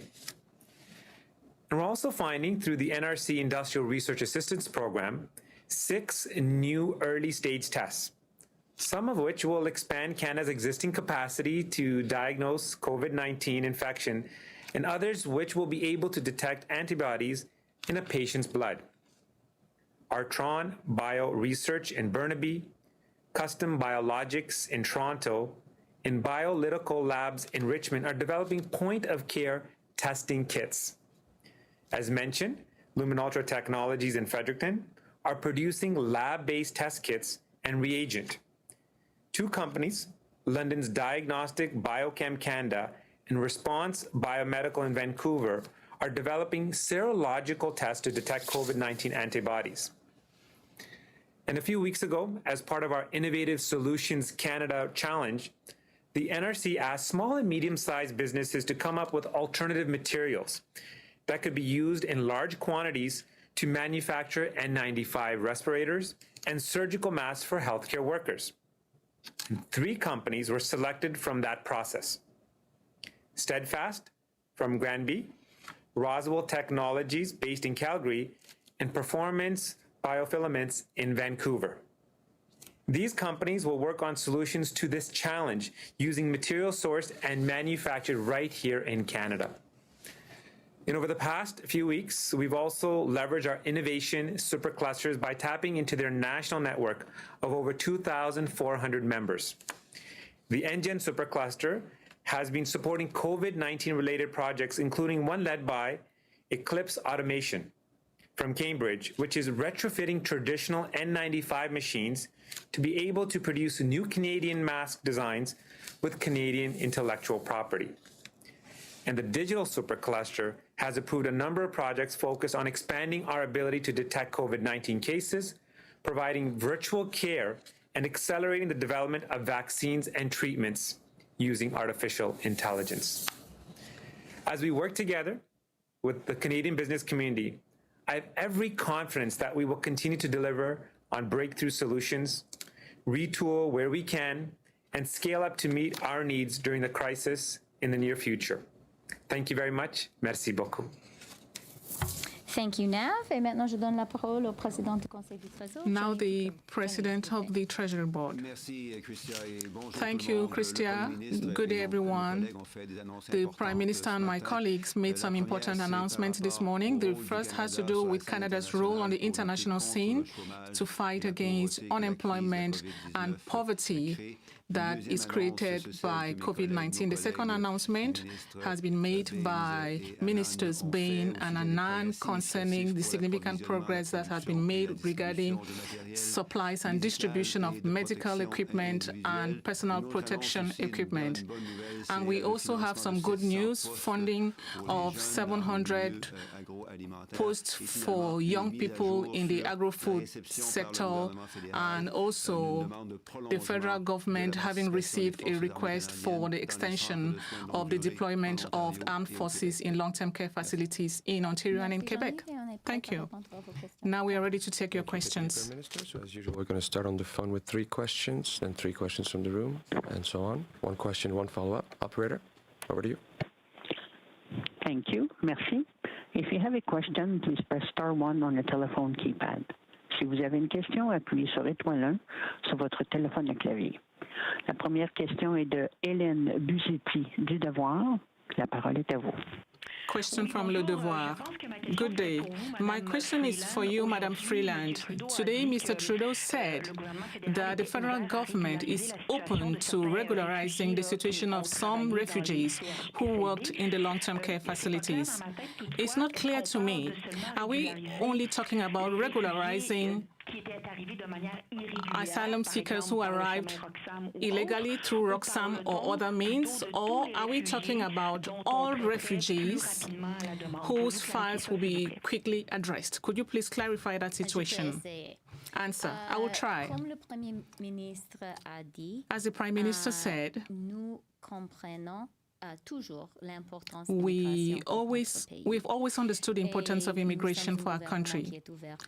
Our government is open to immigration. Today, we understand that the people of Canada and of Quebec are extremely appreciative of the work that these asylum seekers are doing. And people want to thank those people for the work. We do understand. At the same time, we believe that we need to do things properly. We need to look into how we can do that. Yesterday, I spoke with Minister Medicino, our Minister of Immigration, and as the Prime Minister said, Marco is looking into that issue in close collaboration with Quebec to find out what we can do. Follow-up question. Could you please clarify whether you are talking about people, the irregular asylum seekers who came in through Roxham, or are we talking about all refugees? And could you tell us what you discussed with Premier Logo about that? Could you please repeat the question, the answer in English, and we'll come back to that. As the Prime Minister said today, Canada is a country built on immigration, and our government is very open towards and welcoming of immigrants. We understand that there is a very specific situation right now where many people in Canada and in Quebec are particularly grateful to the refugee claimants who are doing such important work taking care of our elders. People are grateful. People want to express that gratitude, and we really understand that. We know also that it's very important in all issues, very much including immigration, to do things properly and carefully. Marco Mendicino, our Minister of Immigration, is looking into this issue very carefully and closely, as the Prime Minister said today. Concerning the other question, the specific issue we believe concerns asylum seekers who are doing absolutely extraordinary and essential work now. That being said, you are right. That's a big question. The Minister of Immigration, just as the Prime Minister said, is looking into the issue. As I said before, we must do it, and we'll do it in close collaboration with Quebec. Thank you, Madam Vice Prime Minister. Operator, next question. Merci. Thank you. The next question is from Kelsey Johnson from Reuters. Please go ahead. Your line is now open.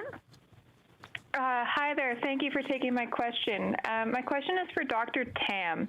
Dr. Tam, we are in the middle of a heat wave, and many of the traditional places that vulnerable populations would go to cool off, like swimming pools, splash pads, malls, movie theaters, are all closed to slow the spread of the pandemic. I'm wondering what your advice is to municipalities and other officials who are going to have to find a way to ensure residents can cool down in the next 3 days while ensuring the COVID outbreak doesn't spread. Yeah, so addressing multiple health issues is obviously going to be a challenge. I think from a public health perspective, we know that is the trying to do this while respecting actual distancing or providing other measures is the key.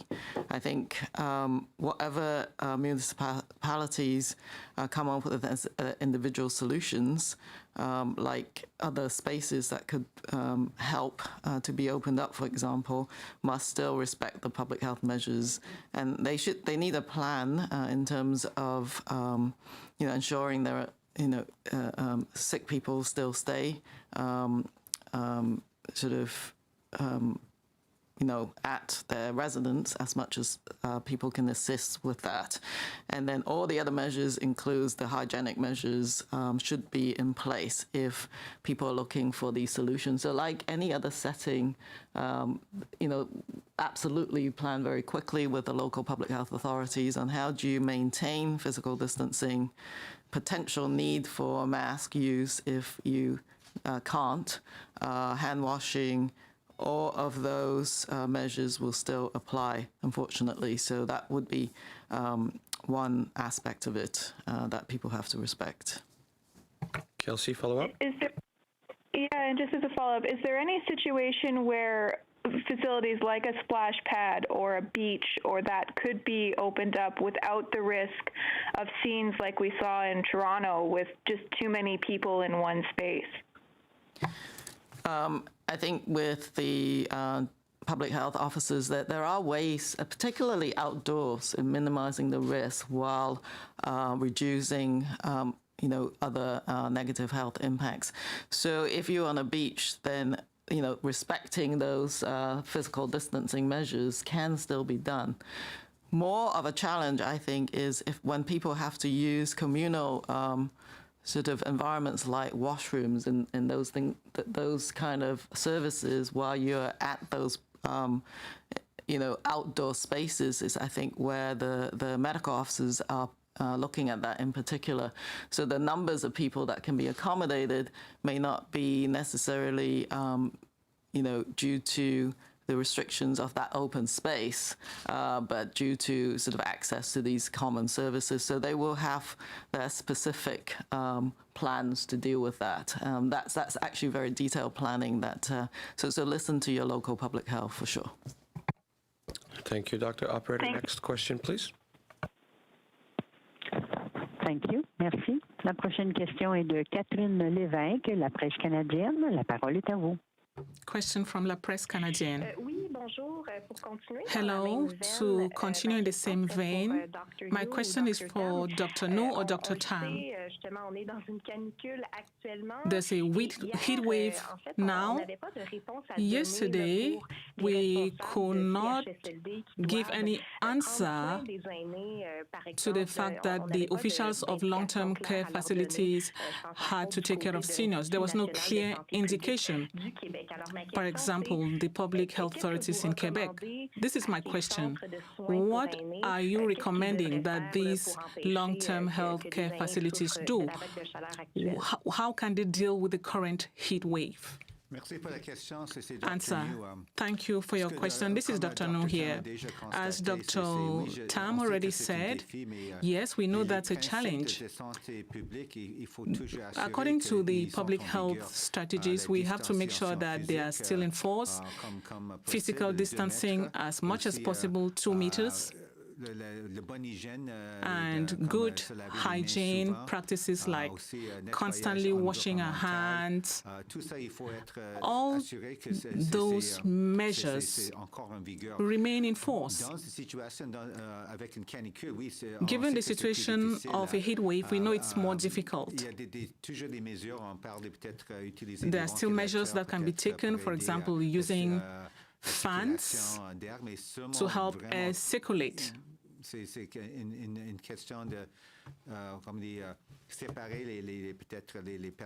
Maybe separating people already contaminated in a long-term care facility, separating them from those who are not ill. If it's possible, it's difficult because each situation in a long-term care facility is unique. We know that it's always better to be outside because with the evidence we've seen, the risk may be higher inside. With the good weather, if possible, people may go into the yard. Maybe the residents may go out in turns while maintaining physical distancing of 2 meters just to get some fresh air outside. Maybe there should be a timetable to make sure that everybody has spent some time outside. I don't know what is possible to make sure that everyone stays well hydrated. Does everyone have enough water to drink? These are principles that are still in force. We know that challenges remain on the ground. Local health authorities and also the officials of the various institutions would have to plan and make sure that they implement the current public health measures according to the context. Follow-up question. To clarify, Dr. No, would you be issuing national recommendations, or is it really up to the local authorities to decide. Local authorities do not have any recommendations to give. They are relying on the institutions. Would you be issuing countrywide recommendations, or will you be leaving it up to the institutions? Answer. It's very concerning. We did not really discuss it in detail with our counterparts of the Special Advisory Group. That may be something we need to discuss in further detail. For as long as we agree on principles, ultimately, it's on the ground that things have to be done at the local level. We know that even before COVID-19, someone like me, I worked at a local level with the heat waves. It's the same principles. People should stay well hydrated. All those measures still apply. The challenge now is how to implement measures for a heat wave, considering the reality of COVID-19. So yes, that's something we could discuss with our counterparts.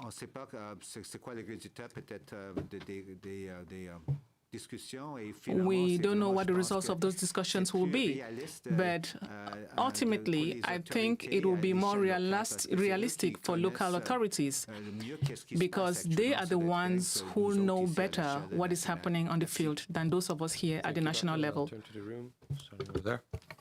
Hi, Tom Perry with CBC. It's a question for Minister Hajdu.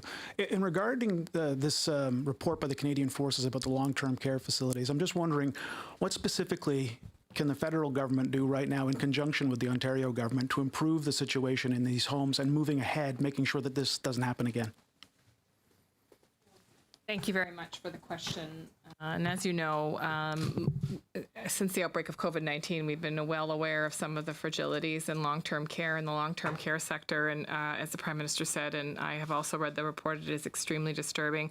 And we will be there for Ontario. And, you know, this, as you know, is a provincial jurisdiction in that they have the direct line of sight into facilities, but that we can be there to support them in making sure that seniors have a dignified life. And as I said earlier, in many remarks, this is not something that I think any Canadian wants to see to continue. So I know that the work will be difficult, but we are committed to being there for provinces, including Ontario. Can I ask, like, specifically, though, you say support. Is that money? Is it, what else can you do to try to fix this now? So thanks for the comment. I think the things that the provinces have indicated they needed help with, we've been there with that help, and that has included, as you know, financial resources, but also people, also expertise in the form of bringing in highly trained military personnel, for whom, by the way, we are extremely grateful for their service and their ability to do so quickly. I think that is a conversation that we will be having with provinces and territories in terms of what support practically will make a difference. And I think Canadians expect us to be there for our elders, and we will work very closely with the provinces and territories to understand how best to do that. And I'd just like to add one thing, Tom, just following on what Patty has said about the Canadian Armed Forces. I think we are all so grateful to them for their literally life-saving work. And I am really grateful to the people doing this work who had the courage to step forward and write this report.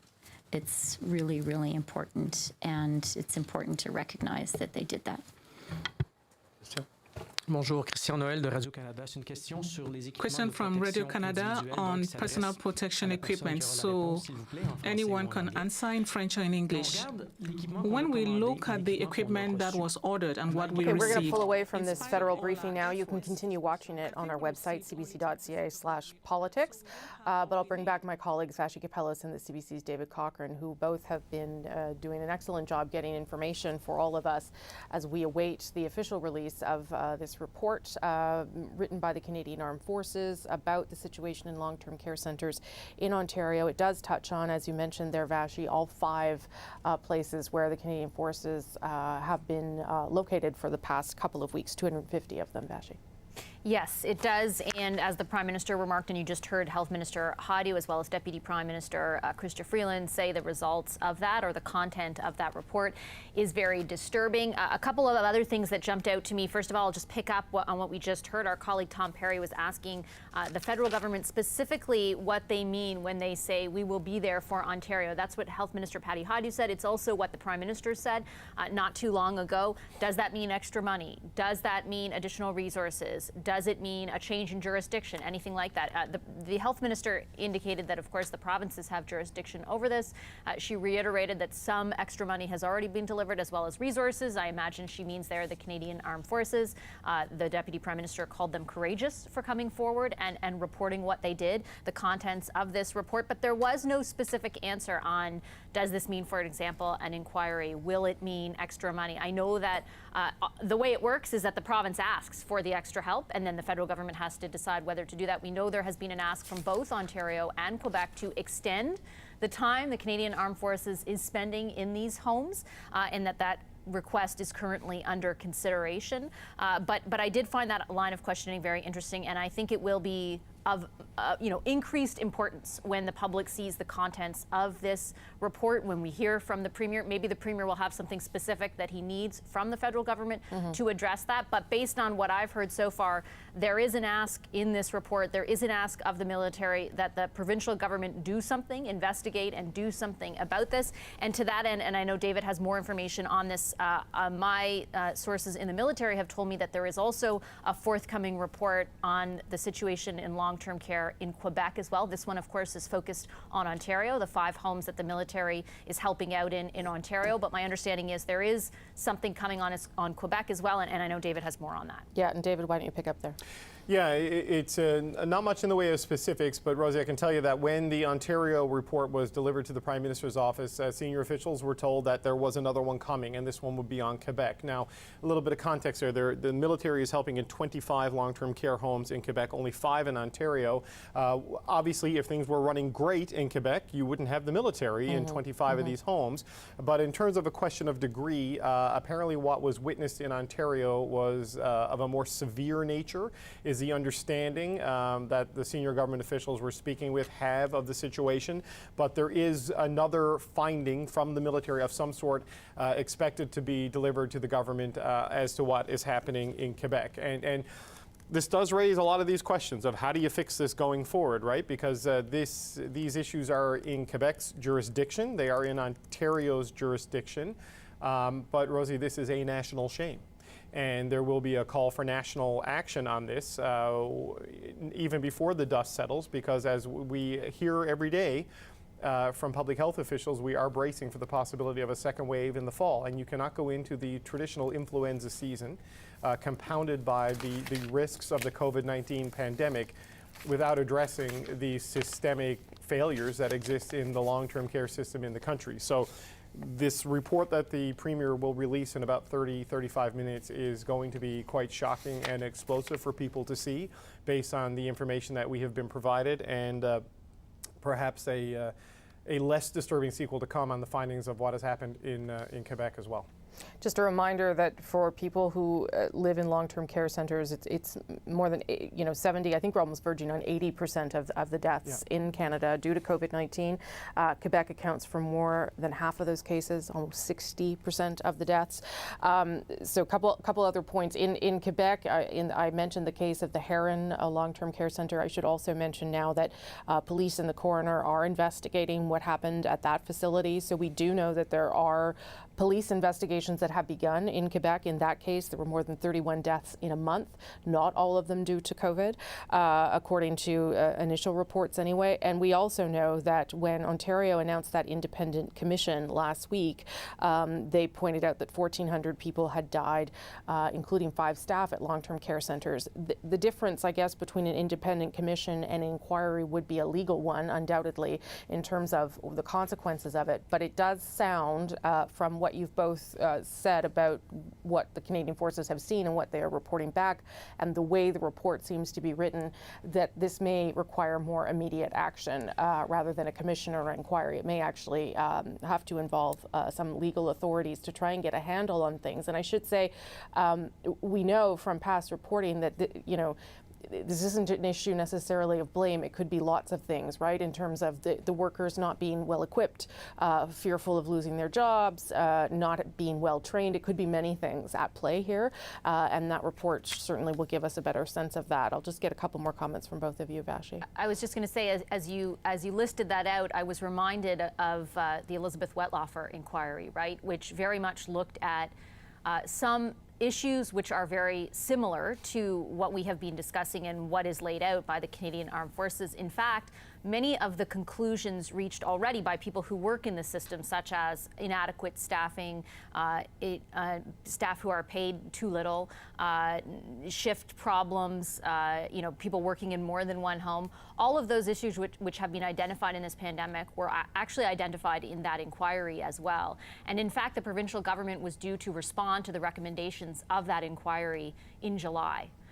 So it brings to mind kind of, I think there is an accountability aspect of all of this, and I wonder if it informs the response today insofar as there are all these calls for inquiries, and certainly they have to happen, but there have been a lot of investigations into the issues that plague the long-term care system across the country, but specifically in Ontario in this case. And there are already recommendations and conclusions that have been reached. So there probably are things the province could do today that would make an impact. And I know some things have already been done, some changes have already been undertaken, but there is already a body of research, a body of work that has been completed that they could act on immediately, and I'd imagine those questions will be put to the Premier. Yeah, there were some of those recommendations came even out of the SARS pandemic too. So David, I have 30 seconds to you. Yeah, the expectation at the federal government level is that this report will be referred to the coroner in Ontario by Ontario Premier Doug Ford. Global News is already reporting that will be the case, so that will lead to some sort of formal inquiry. There will be a lot of conversations about jurisdiction and responsibility, but the findings, essentially as we know them, is that seniors were allowed to sit in their filth, surrounded by flies and cockroaches and rotting food. I'm not sure Canadians will tolerate a debate over jurisdiction. They'll want to hear about solutions. Okay, thank you both very much for your excellent reporting throughout this. I appreciate it. Vashi Kapelis and the CBC's David Cochrane. We will leave our coverage there, but obviously we will keep tracking this important story throughout the afternoon with Andrew Nichols. I'll see you back here tomorrow. Thank you for watching CBC News Network. I'm Rosemary Barton.